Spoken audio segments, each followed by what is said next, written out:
Owning or growing your own business can be challenging. Imagine doubling your sales from $1 million to $2 million and still not making any money.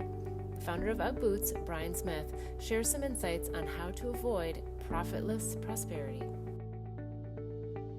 Okay, so you've built the business, but you're still feeling like the profitability margins aren't where you want them to be. So what's sort of the next step? Because there was some critical things I remember from your talk that you went through as the company had grown and become more successful. Yeah, well, the profitability was always tough because the product was expensive, and there was huge retail kickback, especially with the retailers themselves, and so I couldn't do much. I had it as low as possible, so I had to figure out, other ways of getting around the having to buy the inventory, because that was always a big problem. Cash flow And my, even though I was an accountant, like a CPA, I didn't understand finance, and I thought, okay, we did $1 million this year and I'm broke, so I'll just sell 2 million next year and then I'll have an extra $1 million, right? Yeah. But what happens is you sell 2 million and you're still broke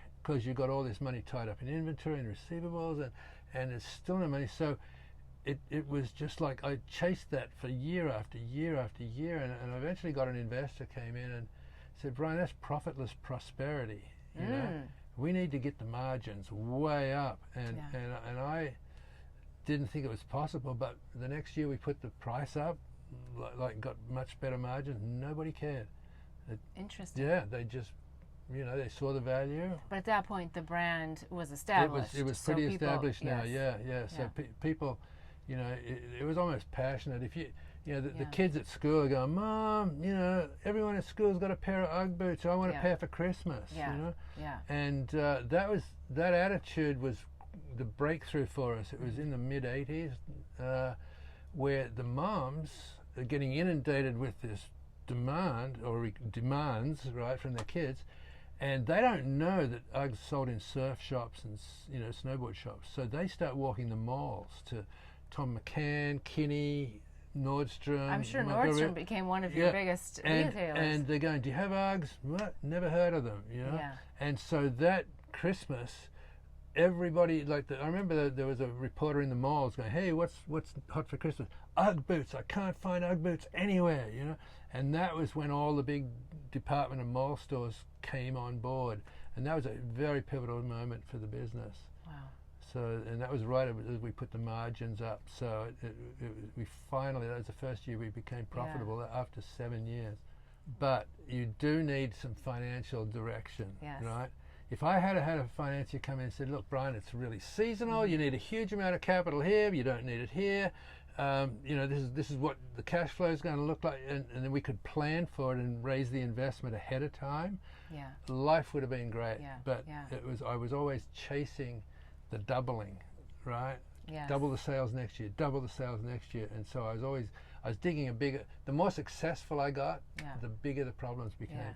Well, and I think what I'm getting from you with that is find someone that's in the industry that you're in that understands these cycles, right? So that they can. And there are people out there now.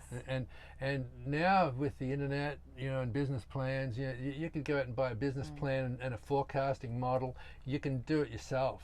It's become that common. There's always a cash flow button at the bottom when you put all the information into the spreadsheets. That's the way to go, but it didn't exist when I started. That's why I wrote the book. It's called, again, The Birth of a Brand, and it's a roadmap for entrepreneurs. It's lots of philosophy, lots of spirituality, if you're into that. Listen into the full episode and you'll learn more. Blossom Bliss products are designed to help empower pure love and purpose in your life. It's through the power of words, flowers, and symbols that our products assist you in creating a blissful life. The power of words in our mini mantra word bar necklaces assist you in setting and blossoming your personal intentions. The affirmation cards leverage the power of flowers by providing daily inspiration. And the power of symbols in our life journey bracelets are great reminders of the things that bring us peace, joy, and love. Products are made and blessed in Bali with love by Balinese artisans who work with empowered hearts. When you purchase jewelry with a bee charm, we donate to save the bees. Join us in pollinating the planet with love. Go to our website, blossomblissvalley.com. Again, that's blossomblissvalley.com.